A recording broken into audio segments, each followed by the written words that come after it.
Hello everyone, welcome to Developmental Bibliotherapy, using young adult fiction to help teens navigate adolescence. My name is Judith Wakeman. Teacher of Mathematics, Earth Science and Information Technology. In 2004 I graduated as a teacher librarian, and in 2018, with my interest in bibliotherapy and youth mental health first aid, I started to look into developmental bibliotherapy, using young adult fiction to help teens navigate adolescence. Developmental bibliotherapy programs are simple, easy and cost-effective, with staff and resources already in most schools. Many schools will be carrying out these programs already.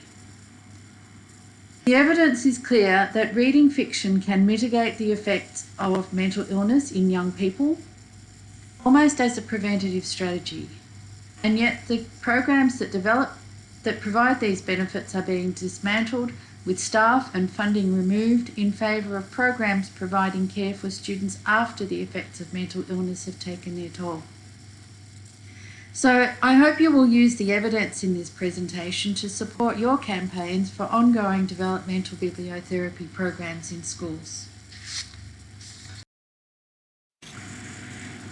In this session, we're going to be looking at some definitions and statistics, at how reading stories promotes well-being, some current trends in young adult fiction, what do they want and what they are reading, how to implement developmental bibliotherapy in the classroom, what is special about teacher librarians, and where to go for resources and further reading.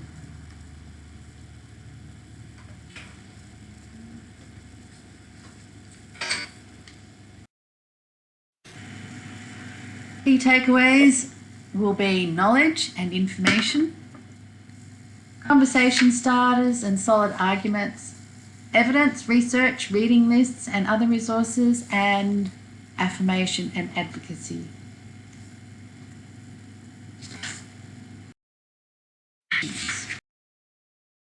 Bibliotherapy is a term first coined by Samuel Crothers in 1916. It is essentially using books in the healing process. It is a new term for an old practice. Bibliotherapy can take place with booksellers, librarians, counsellors, friends, family, or just on your own. You can use it fiction, non-fiction, or poetry, and it's available to all ages.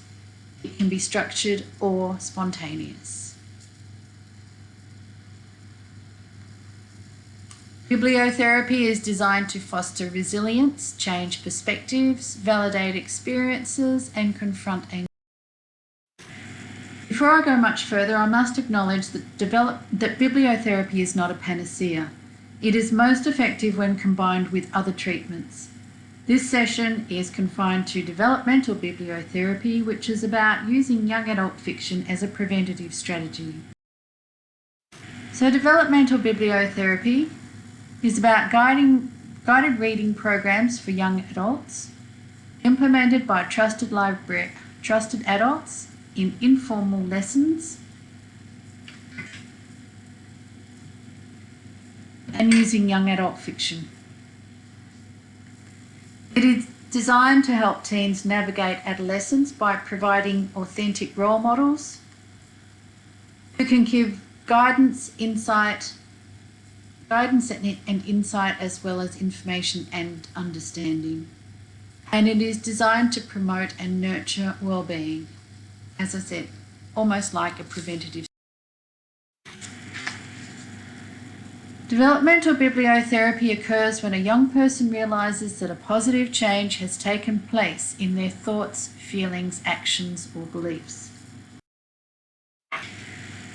Stories can promote well-being in 4 ways: by activating the default mode network, by cultivating core confidence, by reframing alter ego anxiety, and by demystifying mental illness. Activating the default mode network.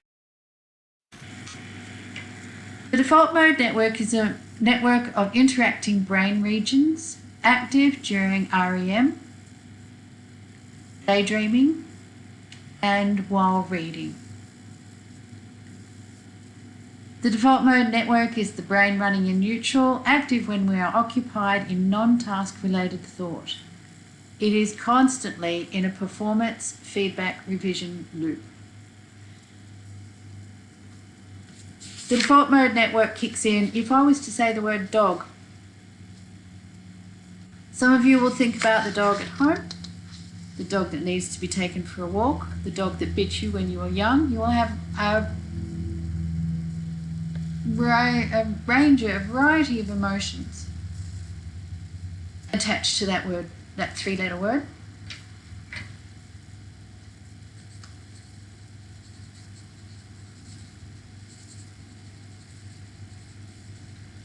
And as we shall see, all of these are stored in the default mode network. So the default mode network is responsible for all the processes that make us who we are as individuals and as members of society. It is responsible for forming a personal narrative, our autobiographical memories, self-knowledge, self-reflection, character and personality. A knowledge of our personal traits and emotions, our strengths and weaknesses. It is responsible for developing the theory of mind, empathy, moral reasoning, interpreting social information, including stereotypes and social cues, modifying our behaviour to suit different social situations. It is responsible for forming our memories, filing, recalling and applying our memories, imagining the future, comprehending narratives. It is responsible for applying intuition and insight, the aha moments, spontaneous thought, autopilot mode, enabling snap decisions when facing unexpected situations, creativity and confidence in problem solving, and even lateral thinking. It's responsible for adopting vicarious learning, resilience, optimism, hope, self-efficacy, simulation and prediction. And it is responsible for helping us make sense of the world, assimilating new ideas, interpreting narratives, creating order from chaos, identifying patterns and logical thought processes. Reading activates the default mode network because the default mode network is active whenever we are thinking about ourselves or others, when we are reflecting on the past, when we are planning for the future, and when we are interacting in social contexts, even when we are experiencing these activities vicariously. It's interesting to note the default mode network is quite different from mindfulness. Cultivating core confidence, hope, efficacy, resilience and optimism. Alexander Stajkovic defined core confidence as an amalgam of these four. Hope is about having realistic goals and manageable pathways. Miriam Margoyle says that hope is what gets us, Margulies is hope, says hope is what gets us out of bed in the morning. Stories help us to visualise our dreams and identify our values, which helps us set up our goals. Then as we visualise our goals and the pathways to reach those goals, hope helps us become more flexible and adaptable and shows us how setbacks and detours are challenges to overcome. Efficacy is a belief in our ability to create change. Efficacy influences the goals we choose because it determines our level of confidence to learn new things. Efficacy is cultivated through mastery, but also through vicarious experience. As our self-efficacy develops, we move into a growth mindset. Resilience is our ability to recover from setbacks and take responsibility for creating the future we want.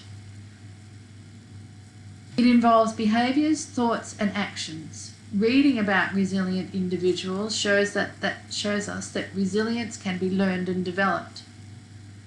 Resilient individuals are open to new views and experiences. They can articulate their feelings, their needs and their viewpoints. They are curious, reflective, and mindful, and they derive meaning from failure. But they also seek out ways to bolster their own well-being. Important during COVID. Optimism is a realistic belief in a bright future, a belief that we are responsible for our own happiness and that more good things will continue to happen to us in the future. Literature rejuvenates our optimism by combating negative influences and by clarifying our focus and by presenting alternative ideas.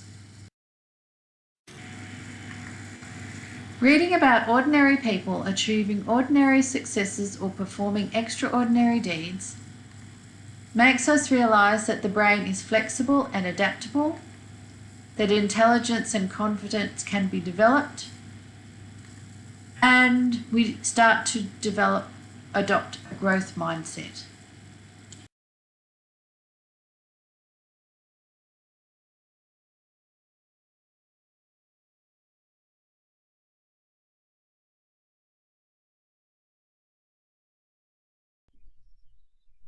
Eco-anxiety is defined as a chronic fear of environmental doom.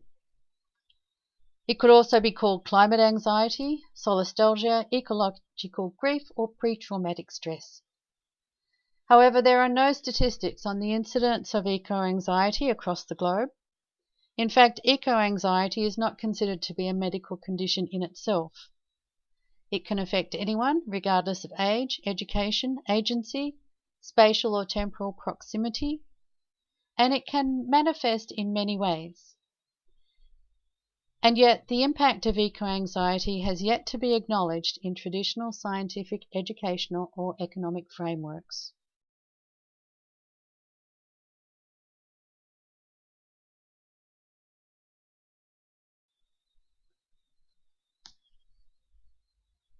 But in the face of climate change, eco-anxiety is considered to be a valid, rational, and appropriate response. The coping mechanisms of fight, flight, or freeze are similar to those for clinical anxiety. However, fight is considered to be the only adaptive or healthy response to climate change, because climate change is a very real and existential threat. Because the action taken on climate change is not matching the scale and urgency of this threat, and because ignoring climate change will not make it go away. Richard Eckersley defined activism as the place where hope rules. In the context of eco-anxiety, action encourages conversations and connectedness, resilience, self-efficacy, hope, and optimism. Validation, trust, information, empowerment, outward thinking, awareness of broader issues, and hope. Because hope is the antidote to despair. But with many children terrified, anxious, and depressed about climate change, where do we draw the line between responsible education and alarmism? And how can CliFi inspire young people to embrace the fight response to eco-anxiety?